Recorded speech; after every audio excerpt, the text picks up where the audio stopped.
Bismillahirrahmanirrahim. Assalamualaikum warahmatullahi wabarakatuh.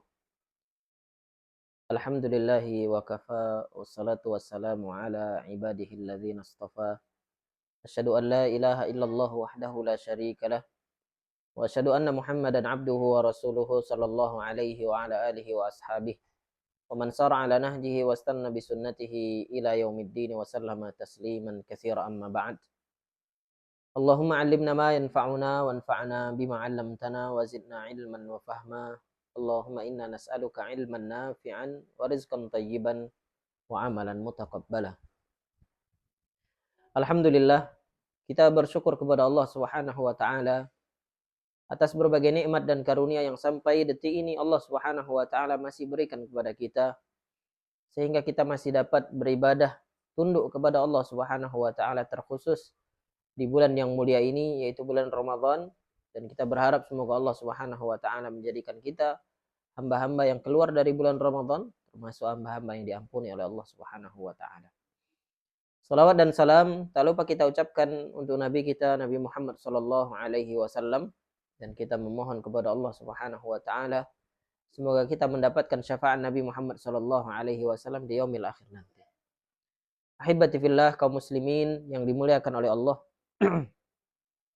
Alhamdulillah, di kesempatan yang mulia ini insyaallah kita akan kembali sama-sama belajar melanjutkan pembahasan kita yang sebelumnya, pembahasan kitab Al-Usul, Syarah Al-Usul As-Salasah yang ditulis oleh Asy-Syaikh Muhammad bin Shalih Al-Utsaimin rahimahullahu taala rahmatan wasi'atan.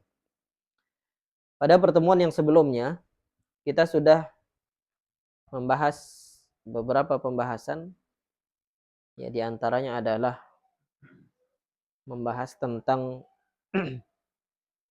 perkara yang wajib diketahui oleh setiap muslim dan muslimah, setiap laki-laki yang beragama Islam ataupun perempuan yang beragama Islam wajib mengetahui dan mempelajari 3 perkara dan juga wajib mengamalkannya. Perkara yang pertama yang kemarin yang sudah kita sampaikan juga adalah annallaha khalaqana wa razaqana wa lam yatrukna hamala.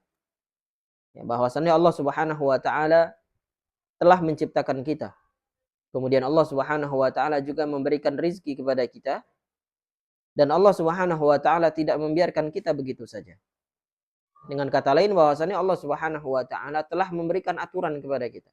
Allah Subhanahu wa taala telah mengurus segala urusan kita. Maka orang yang beriman kepada Allah Subhanahu wa taala hatinya tetap tenang ketika dia tahu bahwasannya Allah Subhanahu wa taala telah menakdirkan segalanya. Apa yang dia lalui, apa yang dia dapatkan, semuanya tidak keluar dari koridor takdir Allah Subhanahu wa taala. Bal arsala ilaina rasulan. Bahkan Allah Subhanahu wa taala mengutus seorang rasul, mengutus kepada kita seorang rasul, yaitu Nabi Muhammad sallallahu alaihi wasallam. Allah Subhanahu wa taala tidak membiarkan kita begitu saja. Allah Subhanahu wa taala menurunkan kitab dan juga menurunkan rasul kepada umat ini. Itu adalah bentuk Allah Subhanahu wa taala mengatur urusan kita semua. Faman ata'ahu dakhala al-jannata wa man 'asahu dakhala an-nar. Siapa yang mentaati rasul yang diutus oleh Allah Subhanahu wa taala, maka dia akan masuk ke dalam surga Allah Subhanahu wa taala. Ujung dari jalan yang ia lalui adalah surga Allah Subhanahu wa taala. Wa man 'asahu dakhalan nar.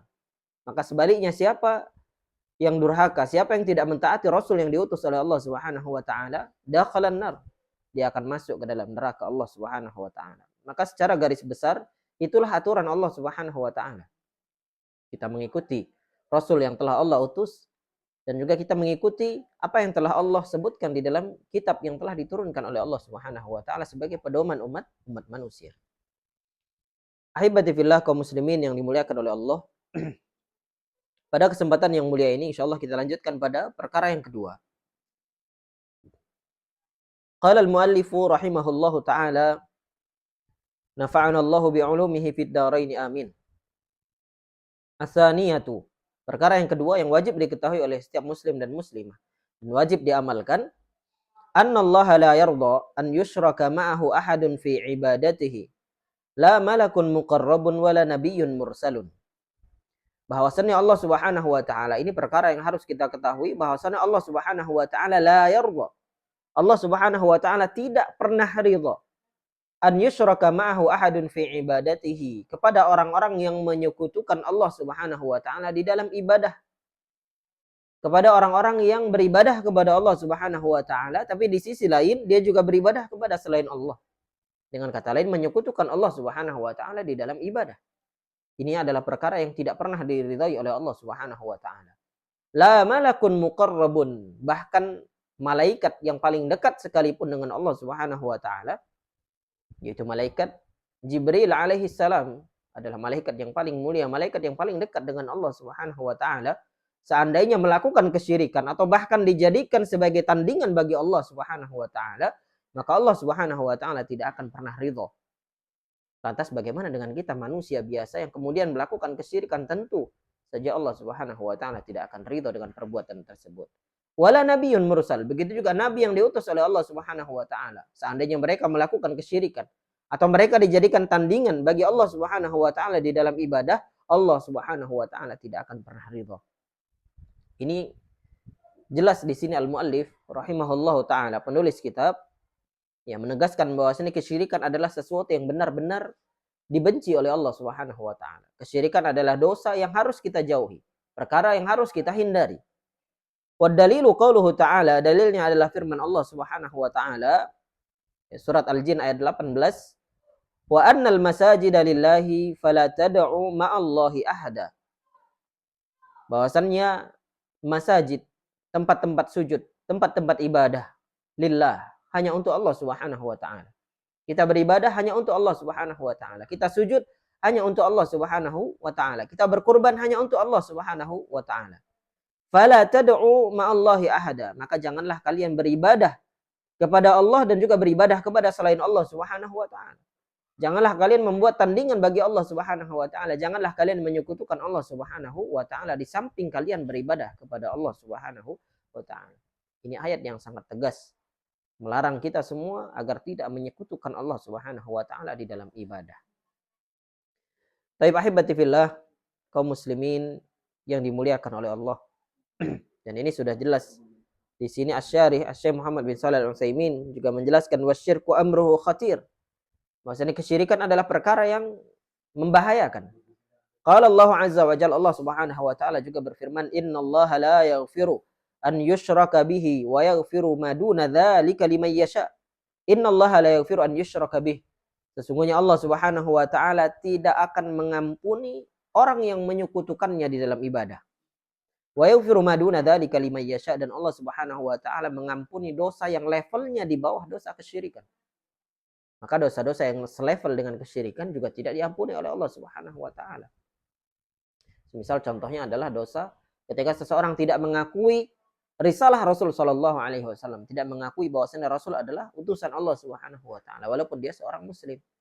Mengaku sebagai orang Islam tapi dia tidak mengakui Nabi Muhammad adalah utusan Allah. Maka ini dosa yang selevel dengan dosa syirik yang tidak diampuni juga oleh Allah Subhanahu wa taala. Maka di dalam ayat ini disebutkan dosa yang levelnya di bawah kesyirikan masih memiliki potensi dan kemungkinan diampuni oleh Allah Subhanahu wa taala nanti di akhirat. Akan tapi dosa syirik dan juga dosa yang selevel dengan syirik tidak akan diampuni oleh Allah Subhanahu wa taala ketika hamba meninggal dunia dan tidak bertaubat dari kesyirikan yang dia lakukan. Ahibati fillah, kaum muslimin yang dimuliakan oleh Allah. Kemudian perkara yang ketiga yang berikutnya yang harus kita ketahui dan harus kita aplikasikan dalam kehidupan kita, anna man ata'a ar-rasula wa wahhadallaha la yajuzu lahu muwalatu man haddallaha wa rasulah walau kana aqraba qaribin. Bahwasannya orang yang mentaati Rasul yang telah diutus oleh Allah Subhanahu wa taala, wa wahhadallah, dan dia mengesahkan Allah Subhanahu wa taala, taat kepada Rasul yang diutus oleh Allah dan dia mengesahkan Allah Subhanahu wa taala di dalam ibadahnya. Orang yang bertauhid kepada Allah, la yajuzu lahu muwalatu man haddallaha wa rasulah. Tidak diperbolehkan, tidak diperkenankan berteman dekat dengan orang-orang yang memusuhi Allah dan Rasulnya. Ini adalah batasan yang diberikan oleh Allah Subhanahu wa taala, barometer yang diberikan oleh Allah Subhanahu wa taala bagi orang-orang yang beriman, orang-orang yang mentauhidkan Allah Subhanahu wa taala. Hendaknya dia tidak berteman dekat dengan orang-orang yang memusuhi Allah dan Rasulnya. tidak berteman mesra dengan orang-orang yang memusuhi Islam. Karena sejatinya dirinya seorang muslim, dirinya seorang yang mengakui kerasulan Nabi Muhammad SAW, mengakui keesaan Allah Subhanahu wa taala. Bagaimana dia berteman dekat dengan orang-orang yang memusuhi Allah dan Rasulnya, memusuhi Islam yang ada di dalam dirinya.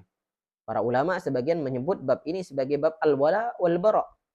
Ya, siapa yang harus dia jadikan teman dekat baginya dan siapa yang harus dia jauhi. Bahkan di sini beliau katakan walau kana aqraba qaribin. Walaupun dia adalah orang yang paling dekat sekalipun. Mungkin dia orang tua kita, mungkin dia saudara kita, mungkin dia tetangga kita, orang-orang yang ada di sekitar kita yang dekat dengan kita. Ketika ternyata dia tidak beriman kepada Allah Subhanahu wa taala atau bahkan memusuhi agama Allah, memusuhi Allah Subhanahu wa taala, maka kita harus memiliki jarak dengan orang tersebut. Terkhusus dalam urusan agama, dalam urusan syariat, dalam urusan akidah. Ketika urusan dunia, maka masih ada batasan-batasan yang diperbolehkan. Urusan muamalah dunia diperbolehkan. Tapi di dalam urusan akhirat, di dalam urusan syariat, maka batasannya sangat jelas. Contohnya, misal kita memiliki saudara yang non-muslim, saudara yang tidak seiman dengan kita, beragama Kristen contohnya, yang merayakan Natal. Dan ini sering terjadi di setiap akhir tahun. Pembahasan ini sering terjadi. Bagaimana kita harus benar-benar teguh, benar-benar kokoh memegang akidah kita. Jangan sampai kita bahkan mengucapkan selamat Natal kepada mereka. Karena itu diantara bentuk kita mengakui bahwasannya ada Tuhan selain Allah Subhanahu wa taala, ada Tuhan yang berhak disembah selain Allah Subhanahu wa taala. Nah, di situ mengandung ucapan kesyirikan. Kita harus benar-benar kokoh dan teguh dalam mentauhidkan Allah Subhanahu wa taala. Kita lihat bagaimana kisah para anbiya, para rasul yang telah diutus oleh Allah Subhanahu wa taala. Ada sebagian di antara mereka yang anaknya tidak mau beriman kepada Allah Subhanahu wa taala. Ada yang istrinya tidak mau beriman kepada Allah Subhanahu wa taala. Ada bahkan ayahnya sendiri tidak mau beriman kepada Allah Subhanahu wa taala. Maka Allah Subhanahu wa taala memutus hubungan mereka. Hubungan darah mereka terputus karena hubungan yang paling kuat adalah hubungan keimanan. Maka inilah yang harusnya kita dakwahkan di tengah-tengah keluarga kita. Orang-orang yang memiliki hubungan darah dengan kita, maka lebih bagus dan lebih indah tentunya ketika mereka juga beriman kepada Allah Subhanahu wa taala dan Rasulnya. Kita lihat bagaimana Rasul Shallallahu alaihi wasallam sendiri ketika beliau sangat sayang kepada pamannya Abu Thalib. Akan tapi sampai akhir hayatnya ternyata Abu Thalib tidak mau masuk ke dalam Islam. Sampai bahkan Rasul Shallallahu alaihi wasallam mendatangi Abu Thalib yang sudah dalam kondisi sakaratul maut. Ya, beliau datangi pamannya, kemudian beliau katakan, "Ya ammi, qul la ilaha illallah. Wahaju bihi laka indallah." Wahai Abu Thalib, katakanlah la ilaha illallah, kalimatut tauhid yang bisa aku gunakan nanti membela dirimu di hadapan Allah Subhanahu wa taala. Akan tapi pamannya tidak diberikan hidayah oleh Allah Subhanahu wa taala. Para ulama menyebutkan bahwasanya hidayah terbagi menjadi dua. Yang pertama disebut dengan hidayatul irsyad dan yang kedua disebut dengan hidayatul taufiq. Hidayatul irsyad adalah petunjuk yang datang dari orang-orang di sekitar kita. Petunjuk-petunjuk yang ada di sekitar kita. Dari eksternal yang ada di sekitar kita. Ya, ada sahabat yang menasihati kita, orang tua yang menasihati kita, yang mengingatkan kita. Ini disebut dengan hidayatul irsyad. Dan itulah yang dilakukan oleh Rasul Shallallahu alaihi wasallam kepada pamannya. Kemudian di sisi lain ada hidayatul taufiq. Hidayah yang langsung datang dari Allah Subhanahu wa taala menyentuh hati seseorang sehingga dia bisa berubah. Dalam kondisi apapun, bahkan mungkin yang jahat sekalipun dia bisa berubah 100% menjadi orang yang sangat baik. Karena dia mendapatkan hidayatul taufik dari Allah Subhanahu wa taala. Berbeda dengan pamannya Rasul sallallahu alaihi wasallam yang ternyata dia tidak mendapatkan hidayatul taufik dari Allah Subhanahu wa taala sehingga sampai akhir hayatnya menghembuskan nafas terakhir dia masih berada pada agama yang dia peluk dari sebelumnya, tidak mau masuk ke dalam agama Islam. Sehingga dia dimasukkan ke dalam neraka oleh Allah Subhanahu wa taala. Kita lihat paman Rasul Shallallahu alaihi wasallam membela Rasul, membela dakwahnya Rasul. Ketika Rasul ada yang mengganggu, ada yang mengusik Rasul Shallallahu alaihi wasallam, maka paman yang pertama kali akan pasang badan membela Rasul Shallallahu alaihi wasallam. Tapi ternyata hubungan tersebut, kasih sayang tersebut, hubungan darah tersebut terputus karena tidak mau beriman kepada Allah Subhanahu wa taala. Maka mari kita doakan keluarga kita doakan orang-orang yang memiliki hubungan darah dengan kita agar mereka teguh di atas keimanan kepada Allah Subhanahu wa taala, teguh di atas tauhid sehingga mereka diselamatkan oleh Allah Subhanahu wa taala nantinya dan dikumpulkan bersama kita di surga Allah Subhanahu wa taala. Itulah harapan kita bersama. Ahibati fillah kaum muslimin yang dimuliakan oleh Allah. Kemudian di sini beliau melanjutkan tentang dalil, menyebutkan dalil dari yang beliau sampaikan. Ya, kalau kita lihat kitab beliau ini, pertama beliau sebutkan ilmunya, kemudian beliau sebutkan dalilnya. Dalilnya adalah surat Al-Mujadilah atau surat Al-Mujadalah. Allah Subhanahu wa taala berfirman, "La tajidu qauman yu'minuna billahi wal yawmil akhir yuwadduna man haddallaha wa rasulah walau kanu aba'ahum aw abana'ahum aw ikhwanahum aw ashiratahum." Engkau tidak akan mendapati sebuah kaum yang beriman kepada Allah Subhanahu wa taala dan beriman kepada hari akhir, yuwaduna man hadallaha wa rasulah, berteman dekat, berteman mesra dengan orang-orang yang memusuhi Allah dan Rasulnya. Inilah batasan yang sangat jelas. Kalau memang kita beriman kepada Allah Subhanahu wa taala, beriman kepada Rasulnya, maka jangan sampai kita berteman dekat dengan mereka karena pengaruh teman ini sangat kuat. Ya, sering kita dengar as-sahibu sahibun, sahabat itu akan menyeret temannya. Imma ilal jannah wa imma ilan nar. Kalau dia tidak menyeret ke surga, maka dia akan menyeret ke neraka. Maka carilah teman yang baik. Rasulullah sallallahu alaihi wasallam juga telah menyebutkan al-mar'u ala dini khalilihi. Ya, agama seseorang itu tergantung temannya.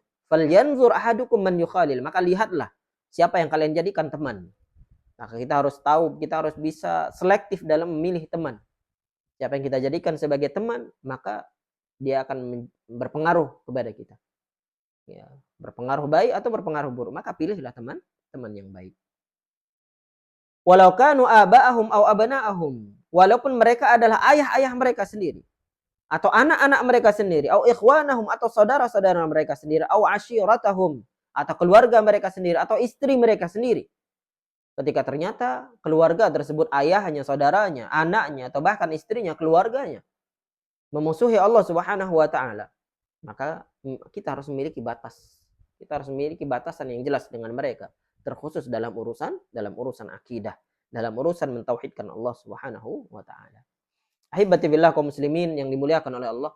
Para ulama telah banyak menjelaskan tentang bab ini, yaitu bab al-wala wal bara. Ya, al-wala adalah siapa orang-orang yang harusnya kita berteman dekat dengannya, siapa yang seharusnya kita cintai. Begitu juga al-bara. Al-bara adalah sesuatu yang harus kita jauhi, sebaliknya. Ya, dan para ulama menyebutkan al-wala wal bara terjadi dalam 4 hal. Yang pertama, al-wala dalam urusan perkataan. Ya, contohnya perkataan yang baik, maka itu harusnya kita cintai. Harusnya kita dekat dengan perkataan-perkataan yang baik. Contohnya tilawah Al-Qur'an, kemudian ta'lim, kemudian nasihat, ya, zikir. Itu adalah ucapan-ucapan yang harusnya kita cintai. Tapi di sisi lain ada ucapan-ucapan yang harus kita jauhi. Contohnya ghibah, ataupun mencela orang lain, merendahkan orang lain. Ya, atau ucapan-ucapan yang mengandung kemaksiatan kepada Allah Subhanahu wa taala harus kita jauhi. Al-wala wal bara. Mana yang harus kita dekati dan mana yang harus kita jauhi. Di sisi lain ada yang berbentuk perbuatan. Ya, ada perbuatan yang harus kita dekati, yang perbuatan yang harus kita amalkan, dan sebaliknya ada perbuatan yang harus kita jauhi. Perbuatan yang harus kita amalkan adalah perbuatan-perbuatan yang bernilai ibadah, yang bernilai amal saleh. Ya, salat, puasa, zakat, sedekah, dan seterusnya, menuntut ilmu. Tapi sebaliknya perbuatan-perbuatan yang ternyata mengandung kemaksiatan, maka harus kita jauhi. Ya, contohnya perbuatan-perbuatan kemaksiatan, ya, mencuri, mengambil hak orang lain, melakukan kezaliman, melakukan praktek riba dan lain sebagainya. Kemudian al-wala wal bara juga berlaku dalam urusan kepercayaan. Ada keimanan yang harus kita dekati. Ada keimanan yang kita tahu bahwa keimanan adalah sesuatu yang mendekatkan, sesuatu yang menyelamatkan kita, baik di dunia maupun di akhirat. Istiqamah adalah sesuatu yang harus kita pegang. Bahkan Syekhul Islam Ibnu Taimiyah rahimahullah ta'ala, beliau mengatakan a'zamul karamati luzumul istiqamah. Ya, a'zamul karamah luzumul istiqamah. Karamah yang paling besar, karamah yang paling agung adalah luzumul istiqamah. Senantiasa istiqamah di atas keimanan kepada Allah Subhanahu wa taala. Maka karamah yang besar itu bukan ketika bisa terbang di atas daun, ya, jalan di atas air, bukan itu. Akan tapi karamah yang paling besar adalah ketika seseorang bisa istiqamah di atas keimanan kepada Allah Subhanahu wa taala. Ketika seseorang bisa istiqamah di atas sunnah Rasul sallallahu alaihi wasallam, berpegang teguh dengan sunnah Rasul sallallahu alaihi wasallam, itulah karamah yang paling besar. Maka sebaliknya, di sisi ada keimanan yang harus kita dekati, keimanan yang harus kita hadirkan dalam keyakinan kita, di sisi lain ada sesuatu yang harus kita jauhi, yaitu kesyirikan ataupun kekufuran. Ya, harus kita jauhi, harus kita hindarkan dari keyakinan kita, harus kita jauhkan dari hati kita. Kemudian yang keempat, al-wala wal bara' juga berlaku pada individual orang. Kita lihat ketika orang yang beriman, kita diperbolehkan dekat dengannya. Orang-orang yang saleh, orang-orang yang beramal kebaikan, beribadah, rajin ibadah, orang alim, ya kita dekat dengannya. Tapi ketika kita melihat orang-orang yang gemar meninggalkan salat, yang tidak mengedepankan syariat Allah Subhanahu wa taala, atau bahkan sebaliknya dia pelaku maksiat, ya, atau bahkan dia adalah orang yang kufur dengan syariat Allah Subhanahu wa taala, maka kita harus menjaga diri. Kita harus memiliki jarak dengan orang-orang tersebut karena dikhawatirkan kita akan terpengaruh dengan mereka. Taib ahibati fillah, kaum muslimin yang dimuliakan oleh Allah. Kemudian yang berikutnya beliau menyebutkan i'lam arsyadakallahu li ta'atihi. Ya, pada pertemuan yang sebelumnya telah kita sampaikan ketika al-muallif rahimahullahu taala menyebutkan i'lam, ketahuilah. Setelahnya beliau akan menyebutkan tentang perkara penting. Lagi-lagi beliau menyebutkan doa di sini, arsyadakallahu li ta'atihi. Semoga Allah Subhanahu wa taala memberimu petunjuk agar engkau taat kepadanya, taat kepada Allah Subhanahu wa taala. Apa kata beliau? Annal hanifiyyata millatu Ibrahim. Bahwasannya al-hanifiyah adalah ajarannya Nabi Ibrahim alaihi salam. Di sini beliau akan mengajarkan, memberitahukan kepada kita tentang apa ajaran dan apa syariat yang dibawa oleh Nabi Ibrahim alaihi salam. Kita ketahui bahwasanya Nabi Ibrahim alaihi salam adalah salah satu manusia terbaik yang ada di muka bumi ini. Nabi Ibrahim alaihi salam adalah nabi terbaik di antara nabi yang ada. Nabi Ibrahim alaihi salam termasuk rasul yang terbaik di antara rasul yang ada. Bahkan Nabi Ibrahim alaihi salam termasuk ulul azmi, terbaik di antara ulul azmi yang ada. Karena beliau mendapatkan gelar Khalilur Rahman, kekasih Allah Subhanahu wa taala, dan hanya ada dua manusia, hanya ada dua rasul yang mendapatkan gelar ini, yaitu Nabi Muhammad sallallahu alaihi wasallam dan Nabi Ibrahim alaihi salam. Dan kalau kita lihat bagaimana Nabi Ibrahim alaihi salam, beliau juga digelari sebagai Abul Anbiya, bapaknya para nabi. Karena nabi setelah Nabi Ibrahim itu semuanya dari nasab beliau, semuanya dari keturunan beliau. Keturunan dari Nabi Ismail dan juga Nabi Ishaq alaihi wassalam. Baik ahibati fillah, kaum muslimin yang dimuliakan oleh Allah. Kemudian di sini beliau menyebutkan tentang ajaran Nabi Ibrahim. Apa yang dimaksud dengan al-hanifiyah? An ta'budallaha wahdahu mukhlishan lahuddin. Bahwasanya al-hanifiyah adalah engkau beribadah hanya kepada Allah Subhanahu wa taala. Engkau beribadah kepada Allah Subhanahu wa taala semata. Mukhlishan lahuddin, dan ikhlas dalam menjalankan syariat Islam. Ikhlas dalam beragama. Kita salat itu ikhlas hanya untuk Allah Subhanahu wa taala. Apa yang dimaksud dengan ikhlas? Sebagian mengartikan ikhlas adalah melakukan sesuatu tanpa pamrih. Melakukan perbuatan atau memberikan sesuatu tanpa mengharap imbalan. Ini arti yang kurang tepat. Karena ikhlas yang sebenarnya adalah ketika seseorang beribadah, ketika seseorang beramal, memberikan sesuatu, dan dia hanya berharap pahala dan imbalan dari Allah Subhanahu wa taala. Dia sangat mengharap imbalan, tetapi imbalan tersebut hanya diharapkan dari Allah Subhanahu wa taala. Jadi bukan melakukan sesuatu tanpa mengharap imbalan, tapi dia melakukan sesuatu dan hanya mengharap imbalan dari Allah Subhanahu wa taala. Mengkhususkan ibadahnya hanya untuk Allah Subhanahu wa taala. Inilah yang disebut dengan ikhlas. Maka ketika seseorang ikhlas dalam beragama, ikhlas dalam beramal soleh, ikhlas dalam menjalankan syariat, maka dia tidak peduli lagi dengan perkataan manusia. Ketika ada orang yang mencela, dia tidak peduli dengan celaan tersebut. Ketika ada orang yang memuji, dia tidak peduli dengan pujian tersebut. Karena dia mencari ridha Allah Subhanahu wa ta'ala. Dia bukan mencari pujian manusia. Dia bukan mencari celaan manusia. Kita lihat bagaimana Nabi Muhammad SAW diganggu ketika berdakwah, beliau diganggu ketika ibadah, dicela dengan berbagai celaan, bahkan dikatakan sebagai majnun. Rasul SAW bahkan dikatakan sebagai orang gila, syairun majnun, syair, penyair yang gila. Ya, maka ini bukan hal yang seharusnya melemahkan semangat kita dalam berdakwah, mendakwahkan Islam. Karena Rasul SAW mengalami sesuatu yang jauh lebih berat daripada kita. Akan tapi mereka Rasul SAW ikhlas dalam beragama, menjalankan dakwah tersebut, menyampaikan dakwah tersebut dalam kondisi ikhlas hanya untuk Allah Subhanahu wa taala. Ahibati fillah kaum muslimin yang dimuliakan oleh Allah. Kemudian di sini al-muallif Asy-Syarih rahimahullahu taala beliau menyebutkan makna ibadah. Ya, makna ibadah yang dikemukakan oleh Syekhul Islam Ibnu Taimiyah rahimahullahu taala. Al-ibadatu ismun jami'un likulli ma yuhibbuhu Allah wa yardahu minal aqwali wal a'mali adh-dhahirati wal batinah. Ibadah adalah ismun jami', sebuah kata yang mencakup likulli ma yuhibbuhu Allah wa yardahu. Yang mencakup segala hal yang dicintai oleh Allah Subhanahu wa taala dan yang diridhai oleh Allah Subhanahu wa taala. Minal aqwali wal a'mali adh-dhahirah. Baik ucapan maupun perbuatan yang zahir, yang terlihat, wal batinah, ataupun yang tidak terlihat, lahir dan batin. Jadi ibadah bukan hanya yang terlihat saja, tapi ada ibadah hati, ibadah yang bentuknya di dalam hati, keyakinan kita, khusyuk, tawakal, khauf, rasa takut kita kepada Allah, rasa harap kita kepada Allah, cinta kita kepada Allah, itu adalah ibadah. Jadi bukan hanya bentuknya salat saja, bukan hanya bentuknya puasa saja, bukan hanya bentuknya tilawah Al-Quran saja ibadah itu.